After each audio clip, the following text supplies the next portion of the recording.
Hi, everyone. So today I thought I would get to a couple questions that I've been getting um, over my Patreon and over YouTube. We're getting some great questions, and I really do appreciate those questions because I'm running out of ideas. So please ask lots of questions. Anyway, so today I thought I would answer a question by Max Vigilante, who had a great question. He said, when I build my solos, when I'm practicing, I sound very scaley and patterney. How do I break out of that? And that is a phenomenal question. So I guess the first thing that I would do to look into that is look at some of the devices that Barry teaches along with the scale outline. So what do you have? You have the scales, you have chords, which according to Barry are skip a note, skip a note, skip a note. So it's really what the rest of the musical world calls a seventh chord,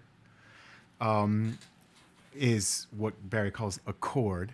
And then you also have triads, which are just three note chords. And then arpeggios, which are a triad with a doubled note. So chords, triads, arpeggios. You then also have the 5, 4, 3, 2,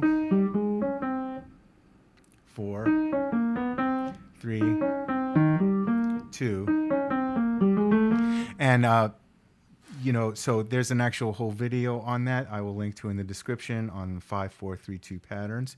You'll notice I'm doing this in A flat because I thought today maybe we'll have a look at the first four measures of Indiana in A flat or Donna Lee, and show you. I mean, I might just play around with creating a line on that very simple little just for the scope of this video, just that little snippet. And hopefully that'll start to point to some devices that you can use to break up your lines and make them more interesting. So as we know, it's Indiana or Donna Lee. In fact, you could even look at Donna Lee. One.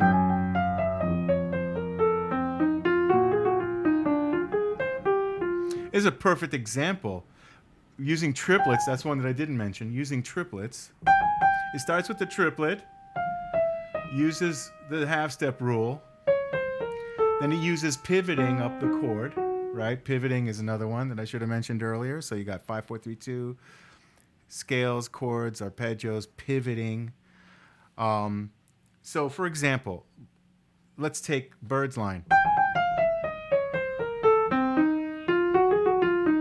Up the chord, and on 6 and 5 of B flat, right? Well, how would I mess with that, right? So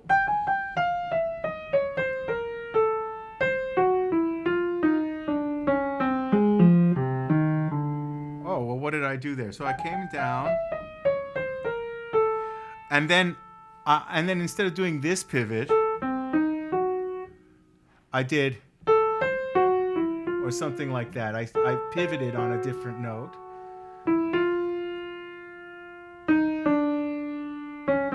And I don't remember what I did. Anyway, let's try it a little bit more organized. So here's the scale outline.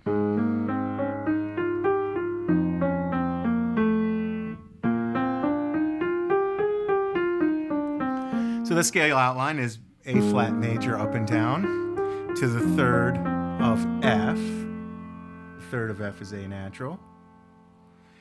And then you have B flat seventh up and down. Okay, so what are ways for me to break it up? So let's say I'm coming down an A flat scale. Or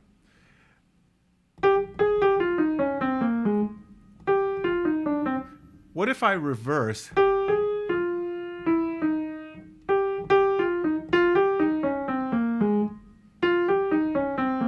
I can reverse the first two notes. Or if I'm coming down this way from the root, I'll reverse the first two notes. Why don't I add one half step between the fifth and the sixth? Already it's starting to break up the scale.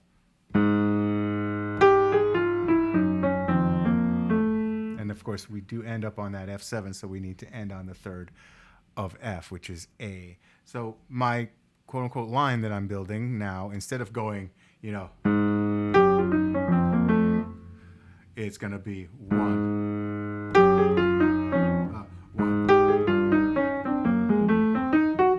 Now,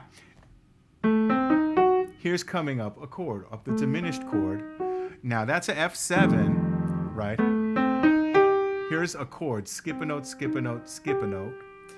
I could choose to use this G flat instead of the G, and that brings me a diminished. And this is the diminished that's found on the third of the F, of every dominant. And of course, that gives you the ability to do a couple of different devices. You can pivot. I'll pivot here on the C, or I might do double the diminished, and there's a video on doubling the diminished, and pivot that, and then there's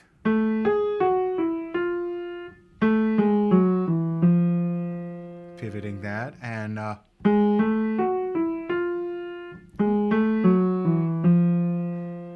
so I can put any one of those combinations into my line.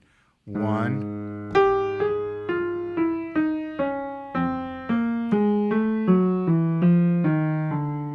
there, I used the pivot of this one. So, so I'll put it in the line. 1, 2,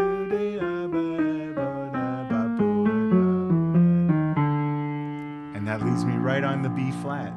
And now I'm not really scaley anymore. 1. And then I come up the chord, skip a note, skip a note, skip a note of B flat 7. And I, made up some nice ending for it. 6, 7, 5. That really is an F minor. What's so special about F minor? F minor is the important minor of B flat 7. So if I think of it in terms of minor, I get these really pretty sounds. Right? I can just do some little F minor things. What's cool about F minor is the relative minor of A flat major, which means I'm just continuing with A flat. So I have...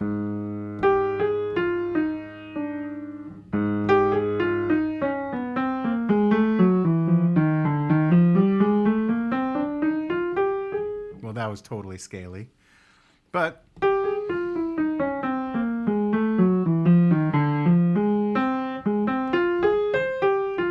there we go. I just went up.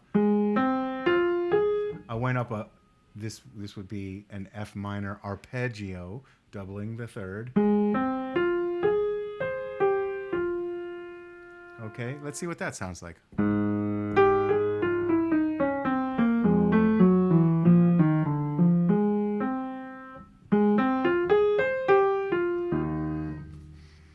I don't know if that was exactly what I did. It's kind of hard to reproduce something that you came up with on the fly exactly the same way. It's a good exercise, though. So as you can see, there are just so many options. It's really a little bit like a language where you have words that form sentences, that form paragraphs to outline ideas.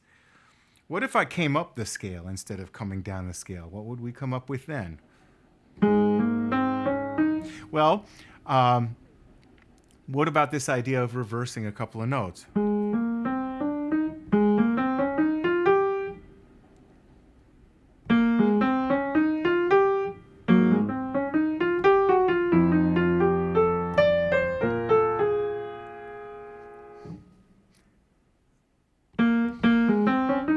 I swear I never did that before, but it's kind of cool.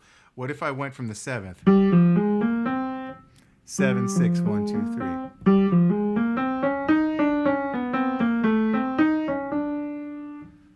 Okay, so that now, what was that? 7, 6, 1, 2, 3,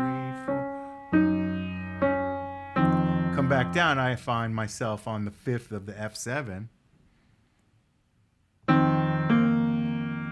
I could do a 4 pattern here. Okay, so what do I have? I'm coming up from the 7th. I reverse 2 notes. A 4 pattern. And now, if I just come up the diminished, I can surround the 3rd of the B flat 7th. Oh, and there's a nice line.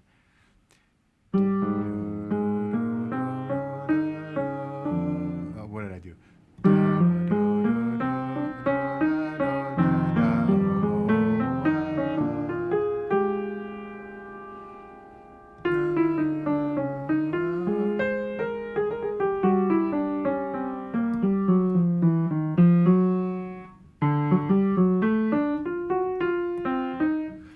You see, it's a launch pad, you know. You can just continue.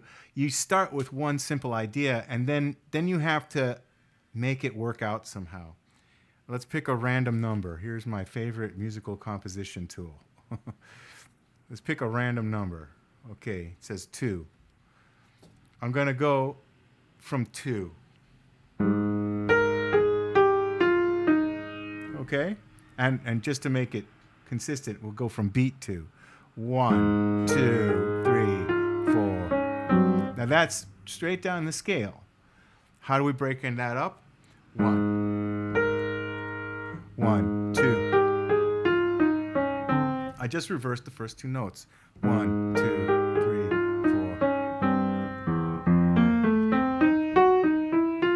4. And double diminish.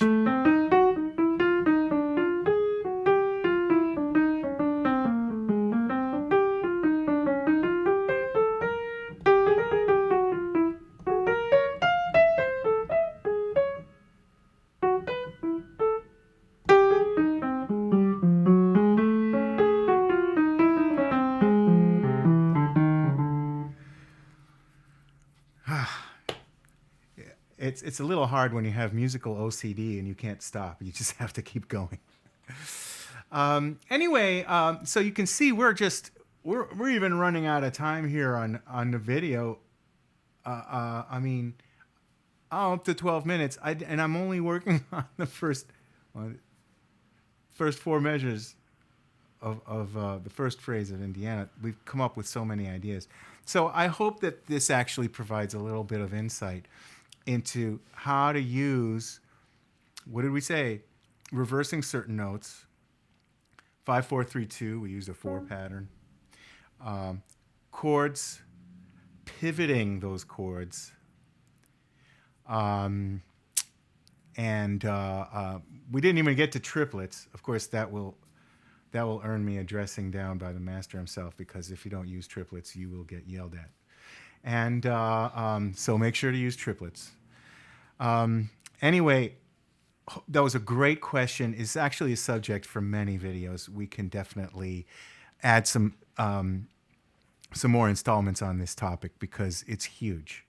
I mean, that's the beauty of this language, is that it does make it easy to compose a line, and to use it as a springboard. When you improvise, you then have to think of how to make it work out, you know, so that you don't sound so licky or, you know, scaley or patterney.